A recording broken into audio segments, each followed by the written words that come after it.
السلام علیکم ورحمۃ اللہ وبرکاتہ۔ سپریڈ اسلامک انفارمیشن چینل کے تمام سننے اور دیکھنے والوں کو ہمارا محبتوں بھرا سلام۔ آج ہم آپ کو ان عظیم کلمات کے بارے میں بتا رہے ہیں جن کا ثواب لکھنے سے فرشتے بھی عاجز ہیں، یعنی کہ فرشتے بھی نہیں جانتے کہ ان کلمات کا ثواب کتنا ہے۔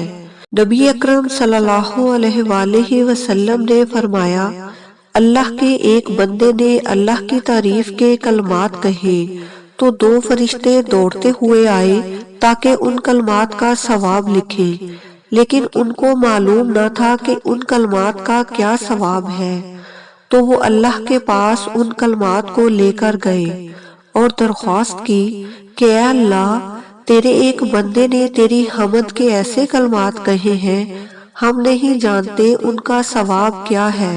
تو اللہ تعالیٰ نے ارشاد فرمایا، تم ان کلمات کو اسی طرح اس بندے کے نامہ اعمال میں لکھ دو، وہ بندہ جب میرے پاس آئے گا تو میں خود اسے ان کا ثواب عطا کروں گا۔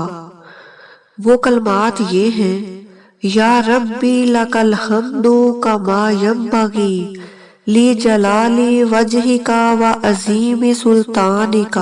ترجمہ: اے اللہ، ساری تعریفیں تیرے لیے ہیں جیسا کہ تیری بلند ذات اور عظیم بادشاہت کے مناسب ہیں۔ یہ وہ عظیم کلمات ہیں جن کا ثواب فرشتوں کو بھی معلوم نہیں۔ اللہ تعالی ہمیں ان کلمات کو پڑھنے کی توفیق عطا فرمائے، آمین۔